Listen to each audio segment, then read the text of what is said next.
Hello everybody, it's middle of September, well it's actually the 21st of September, so a little past the middle, and it's that strange time of year where there's really not a lot to do with your trees, not a lot of point in doing much with your trees, but I wanted to do a quick catch-up update on this clump style white poplar that is created from some trees I collected from the side of the canal a few years ago now. There is, as always, there is a playlist dedicated to these trees, and I'll link that in the description and the end screen, and you can go back and see, well, right back to the very beginning. You can actually watch me collecting them from the canal side, and then later putting them together in this 5 trunk group, and doing a few bits with the few that were left over, and I thought I would just document today where we are with this 5 trunk group. In particular, I'm happy to report that for the longest time this trunk at the front, which sat and did very little, has finally decided it's going to grow. So I was actually beginning to worry that I was going to end up with a 4 trunk clump, and then be faced with the decision of do I break yet another rule of bonsai and have a 4 trunk group, or do I have to decide which one has to go? Well, thankfully it would appear that this one has finally decided to get a shufti on and begin to catch up with the others. As for these, I can see I will want to remove this particular section of trunk. Let's look at that a bit closer. I shall want to remove this particular section of trunk that's growing off towards the centre of the tree in favour of this piece, which is sort of edging out towards the light. I think that looks more realistic, but I don't want to remove it just now because I want these leaves, as it goes through the autumn, to give all that goodness back into the trunks and the roots, and then I'll remove that over winter. Similarly, I've got 1, 2, 3 branches coming from a similar spot just here that I'll want to clean up that apex, and once the leaves have come off some of these other branches, I'll be able to see where I've got things crissing and crossing, and can make some decisions about which to keep and which to lose. I have got a couple of bits of wire that have been on for a while. I'm going to take those off now while I think of it. They should have been on long enough, and it's worthwhile remembering that, as they say, come the autumn, the trees will put on a little bit of growth.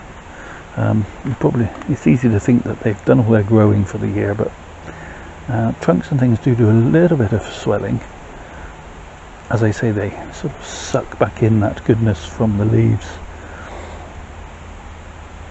and that can be just enough sometimes to cause wires to cut in that might not have done otherwise.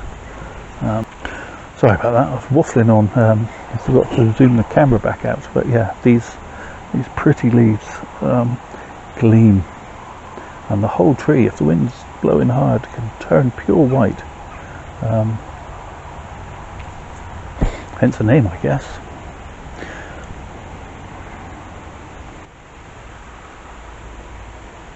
So after I'd formed the clump, I had a few trees left over, and so I set about growing them all in a pot. Unfortunately, I don't have enough ground space to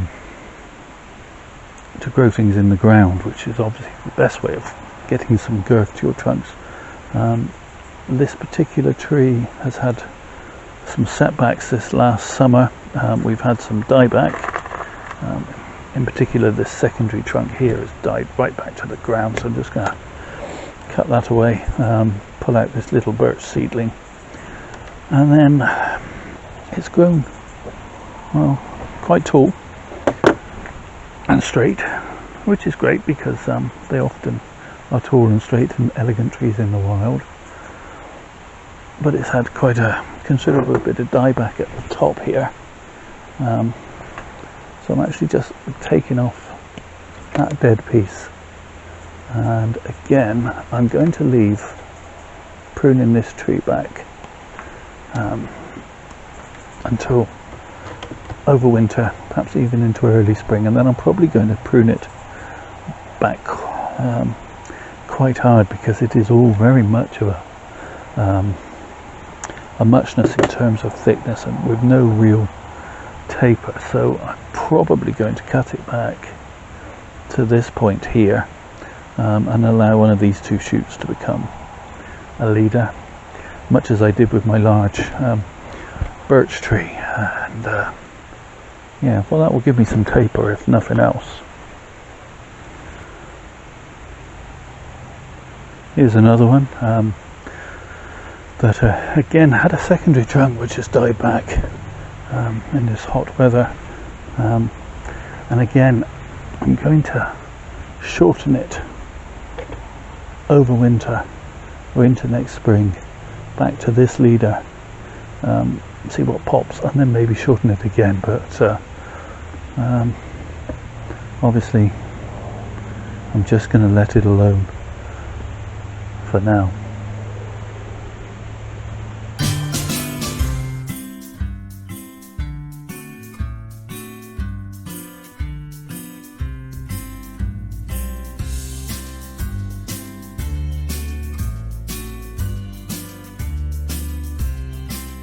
And then finally we have this twin trunk tree that well, it's a bit of an odd one, but I still like it. And again, it's, you know, you get that gorgeous white underside to the leaves that just glows when the sun hits it on a windy day. I'm liking the shape. We have this odd little arrangement at the base here. Let's come down to the base. This being my front, I have this sort of odd section where one tree is behind the other, but they're actually joined at the base, and I'm hoping that as they continue to grow, they will fuse more in this area, and will begin to look more natural. I definitely think that the existing shapes that they came with flatter this as a front, and again, it's probably going to need some wiring over winter. So it's definitely going to need some pruning over winter. It's quite top heavy, and I'd like some of these lower branches to take off a little bit more, so I need to cut it back to allow that to happen. But I want to let autumn do its thing with this tree, or this tree do its autumnly thing, so that again, it will suck all that goodness out of those leaves, store it up for the spring. Whether I'll repot this one, I don't know. It's a maybe, or whether I just leave it to grow on a little more. Whatever I end up doing, it's got to be trimmed, otherwise it's just going to become far too tall, or far taller than I want it to be. Again, if I can maneuver that into the sun, so you can see the underside of those leaves, and like I say, on a sunny, windy day, the whole tree is going to glow. So that's about it. I'll just give you a quick 360. As you can see, it needs a lot more growth in the back here. It's obviously been sat on the bench, and I've neglected to turn it around quite as often as I should have. But that's something to rectify next year. So all that remains to say is thank you so much for watching. Do all the usual YouTube things. Like, subscribe, comment below. But most of all, please, please, please stay safe, everybody.